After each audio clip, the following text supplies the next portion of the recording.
بسم اللہ الرحمن الرحیم۔ السلام علیکم ناظرین۔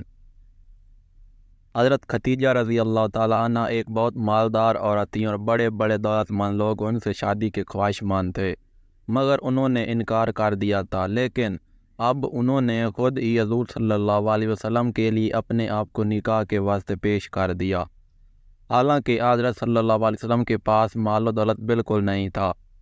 اس کا سبب ایک تو یہی تقدیری معاملہ تھا کہ اللہ تعالیٰ کو ان کا مرتبہ بلند کرنا تھا، لیکن اس کے علاوہ ابن اسحاق نے اس کا ایک سبب اور بھی ذکر کیا ہے۔ وہ کہتے ہیں، قریشی عورتوں کی ایک تقریب ہوا کرتی تھی جس میں وہ مسجد حرام میں جمع ہوا کرتی تھی۔ چنانچہ ایک دفعہ وہ اسی طرح مسجد حرام میں جمع تھیں کہ ان کے پاس ایک یہودی آیا اور کہنے لگا، اے قریشی خواتین، تمہارے درمیان ایک نبی ظاہر ہونے والا ہے جس کے ظہور کا زمانہ اب قریب آ چکا ہے، اس لیے تم میں جس کے لیے بھی ممکن ہو سکے وہ ضرور اس کی بیوی بن جائے۔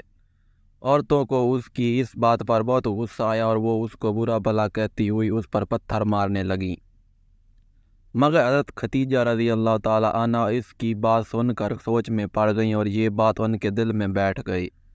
چنانچہ اس کے بعد جب انہوں نے حضرت صلی اللہ علیہ وسلم کو شام کے سفر پر بھیجا اور میسرہ نے آپ صلی اللہ علیہ وسلم کی وہ نشانیاں بتلائیں جو اس نے دیکھی تھیں، اور خود حضرت ختیجہ رضی اللہ تعالیٰ عنہ نے بھی آپ صلی اللہ علیہ وسلم کی حیرت انگیز نشانیاں دیکھیں کہ آپ صلی اللہ علیہ وسلم پر فرشتے سایہ کیے ہوئے تھے، تو ان کو یہودی کی بات یاد آ گئی۔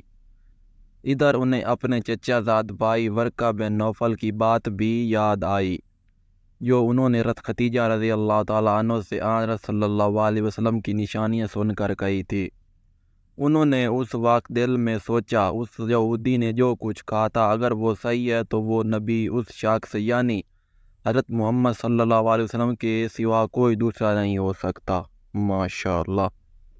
اگر آج کی ویڈیو پسند آئی تو ویڈیو کو لائک کر دیں، چینل کو سبسکرائب کر دیں۔ ملتے ہیں نیکسٹ ویڈیو میں، تب تک کے لیے اللہ حافظ۔